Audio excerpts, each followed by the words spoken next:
ناہید اسلام کی عمر 26 سال ہے اور یہ ڈھاکہ یونیورسٹی کے سوشیولوجی ڈپارٹمنٹ کا طالب علم ہے۔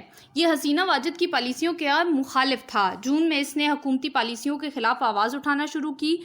طالب علم اس کے گرد جمع ہونے لگے اور یوں تحریک شروع ہو گئی جو آگے چل کر حسینہ واجد کے 16 سالہ اقتدار کے خاتمے کی بنیاد بن گئی۔ ان 2 ماہ میں حکومت نے ناہید اسلام کو دہشت گرد بھی قرار دیا، اس پر کریک ڈاؤن بھی کیا اور اسے پولیس گھر سے بھی اٹھا کر لے گئی۔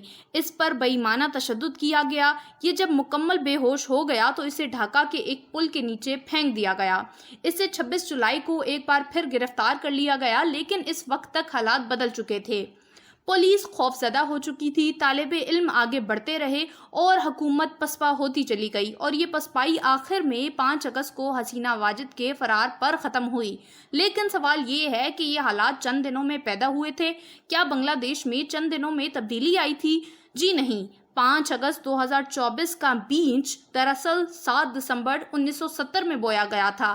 اس دن مشرقی پاکستان کا آخری الیکشن ہوا تھا، جس میں شیخ مجیب الرحمان کی عوامی لیگ نے مشرقی پاکستان میں قومی اسمبلی کی 162 سیٹوں میں سے 160 سیٹیں حاصل کر لی، جبکہ مغربی پاکستان میں ذوالفقار علی بھٹو کی پیپلز پارٹی نے 81 سیٹس لی تھی۔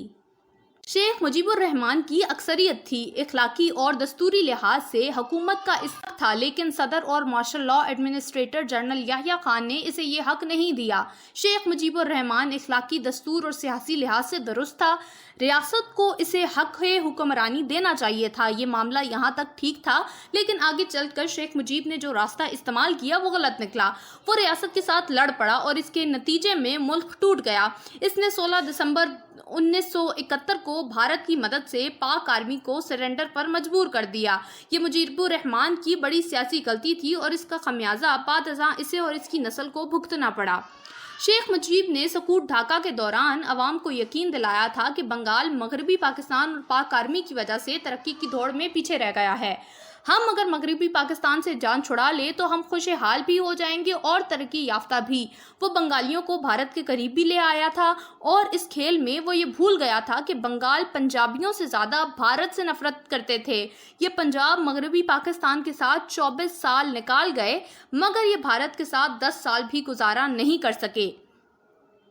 دوسرا، قوموں میں خوشحالی محنت اور سکل سے آتی ہے، نعروں سے نہیں۔ لہٰذا جب بنگلہ دیش آزاد ہوا اور عوامی لیگ کی حکومت بن گئی تو عوام کو دور دور تک سونے کے وہ پہاڑ نظر نہ آئے جن کے لیے انہوں نے قربانی دی تھی، جن کے لیے یہ مغربی پاکستان سے الگ ہوئے تھے۔ شیخ مجیب 1971 تک بنگالیوں کی محرومی پنجاب کے کھاتے میں ڈالتے رہے تھے، لیکن بنگالی آزادی کے بعد کیوں پسماندہ اور محروم ہیں؟ اس کا جواب ان کے پاس نہیں تھا۔ دوسری طرف بھارت تعاون جنگ میں بہت کچھ وصول کر رہا تھا۔ بنگلہ دیش اس زمانے میں جیوٹ کی صنعت میں دنیا میں پہلے نمبر پر تھا۔ شیخ مجیب کے زمانے میں جیوٹ کی صنعت اور منڈیاں بھارت شفٹ ہو گئی، جس سے بھارتی تاجر مزید امیر اور بنگالی مزید غریب ہو گئے۔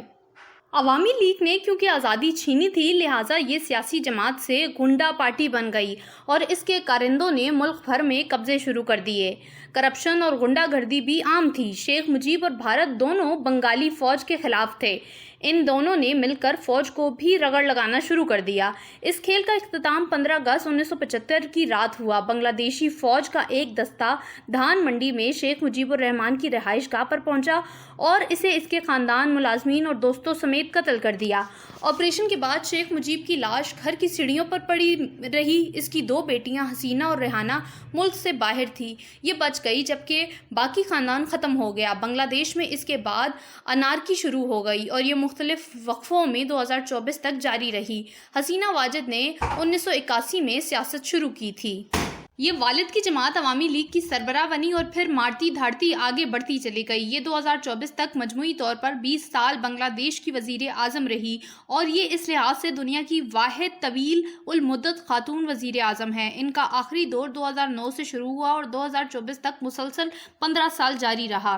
یہ دور معاشی لحاظ سے بنگلہ دیش کے لیے اچھا تھا۔ ایکسپورٹس $45 بلین تک پہنچ گئی۔ انفراسٹرکچر اور سوشل ڈیولپمنٹ بھی ہوئی، جبکہ دوسری طرف پاکستان کی معیشت मीशत मुसलसल हिचकोले खाती रही, जिसके नतीजे में हमारे सियासतदानों बेनज़ीर भुट्टो, नवाज शरीफ और इमरान खान ने बांग्लादेश की मिसालें देना शुरू कर दी। हम इन तीनों के मुंह से मुख्तलिफ औकात में आज बांग्लादेश को देखें, ये कहां से कहां पहुंच गया। वक्त ने साबित कर दिया कि शेख मुजीब गद्दार नहीं था। हम भी अगर फौज से जान छुड़ा ले तो हम भी बांग्लादेश बन जाएं, वगैरह वगैरह सुनते रहे और हमें इन बातों पर यकीन भी आता रहा। मगर हम इस यकीन से दौरान एक बात भूल जाते हैं, और वो बात हसीना वाजिद की सोच थी। कुदरत ने हसीना वाजिद को बहुत बड़ा मौका दिया था। इसको चाहिए था कि ये नफरत की सियासत तर्क करके मोहब्बत को अपना बयानिया बनाती, मगर ये बदकिस्मती से नफसियाती तौर पर 1975 से आगे ना बढ़ सकी। इसकी नफरत ने मुल्क को दो हिस्सों में तकसीम कर दिया, अवामी लीग और अवामी लीग के मुखालिफ। ये अपने मुखालिफिन को रजाकार कहती थी। रजाकार की इस्तिलाह ने 1971 में जन्म लिया था। इस जमाने में पाक फौज के हमदर्द रजाकार कहलाते थे। इसने अपोजिशन जमात इस्लामी और पाकिस्तान के हमदर्द बहारियों पर जिंदगी का दायरा तंग कर दिया। जमात इस्लामी के दर्जनों रहनुमाओं को फांसी लगा दी। खालिदा जिया को 2018 में जेल में फेंका गया और इसके बाद बाहर नहीं आ सकी। नोबेल इनाम याफ्ता माशी माहिर डॉक्टर यूनस के खिलाफ 174 मुकदमे बना दिए गए और ये जिला वतन होने पर मजबूर हो गए। हसीना वाजिद ने अपने खानदान और पार्टी के लोगों को पुलिस, अदलिया और फौज में घुसा दिया। पुलिस इसके घर के लौंडी थी, अदलिया अवामी लीग थी और फौज की सरबराही इसके खानदान में थी। मौजूदा army chief general Waqarul Zaman भी हसीना वाजिद के खानदान से ताल्लुक रखते थे।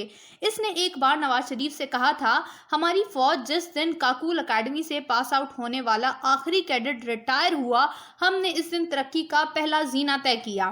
ये भारत को भी मजीद मुल्क के अंदर ले आई। इसने भारत नवाजी की वजह से बांग्लादेश भारत की 29वीं रियासत सूबा कहलाने लगा था। इसके अंदर एक बेहतरीन डिक्टेटर छुपा हुआ था। मुखालिफिन को कत्ल कराना, जजों के जरिए फैसले लेना और फौजी अफसरों को सरेआम जलील करना इसका मामूल था, और आखिर में इसका नतीजा 5 अगस्त 2024 की शक्ल में निकला। तालिबे इल्मों की तहरीक शुरू हुई और आग की तरह पूरे मुल्क में फैल गई।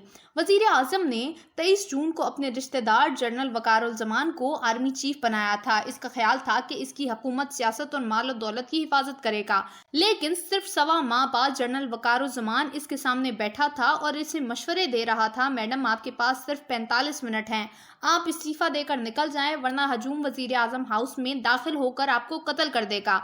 आर्मी चीफ ने इस पेशकश से कबल हेलीकॉप्टर स्टार्ट करा दिया था, लिहाजा हसीना वाजिद दौड़कर हेलीकॉप्टर में बैठी और ये इसे लेकर इंडियन शहर अगरता चला गया। हसीना वाजिद जब अगरता उतरी तो इसके पास हैंडबैग और तन के कपड़ों के सिवा कुछ न था, और यूं हसीना वाजिद का तवील तरीन स्याह करियर इख्तिताम पजीर हुआ। पाकिस्तान और भारत दोनों मुल्कों का इस वक्त महबूब तरीन मौजू बांग्लादेश है। माहिरीन मुख्तलिफ जावियों से बांग्लादेश का तज्जिया कर रहे हैं, लेकिन एक जाविया अभी तक इनकी नज़रों से ओझल है और वो है फौज का किरदार। हसीना वाजिद ने बांग्लादेशी फौज को बड़ी हद तक पुलिस बना दिया था। ये सल्यूट और वजीर आजम को सिक्योरिटी देने के अलावा कुछ नहीं कर सकती थी, लेकिन इसके बावजूद फौज मुल्क का सबसे बड़ा और मजबूत इदारा रहा और इसने 5 अगस्त को आगे बढ़कर हालात कंट्रोल कर लिए। जनरल वकारुल जमान ने रिश्तेदार होने के बावजूद हसीना वाजिद से इस्तीफा भी ले लिया और हजूम को भी काबू कर लिया। अगर फौज ना होती तो इस वक्त बांग्लादेश की क्या हालत होती। बांग्लादेश के हंगामों में अब तक 450 लोग कत्ल हो गए हैं। अगर फौज ना होती तो इस वक्त गलियों में 3-4 लाख लोगों की लाशें पड़ी होती और तमाम सरकारी इमालात को आग लगी होती। अवामी लीग के लोगों का नामो निशान तक मिट चुका होता। फौज का सियासी किरदार दुनिया के हर मुल्क में गलत होता है, हमारे मुल्क में भी गलत है। फौज को सियासत से बाहर होना चाहिए, लेकिन इस किरदार के बावजूद बहरहाल ये हकीकत है, फौजें मुल्क की बका की जामन होती हैं। अगर आज अमेरिका, चीन और रूस की फौजें ख़त्म हो जाएं तो कल आप इन मुल्कों की हालत देख लीजिएगा। 1952 में सोवियत यूनियन की फौज जरा सी कमज़ोर हुई थी और एक साल में 15 नए मुल्क बन गए थे। अगर आज बांग्लादेशी आर्मी ना होती तो ये भी गया था। लिहाजा याद रखें, जिस दिन हमारी आर्मी गई इस दिन हम 5 सूबों में तकसीम हो जाएंगे, मगर इस तकसीम से पहले खाना जंगी होगी और लाखों लाशें गलियों में पड़ी होंगी। लिहाजा सियासी जदोजहद जरूर करें, फौज का सियासी किरदार भी सिफर पर ले जाएं, मगर इसके साथ साथ फौज की हिफाजत भी करें। ये मुल्क इसके बगैर बच नहीं सकेगा, हम माने या ना माने।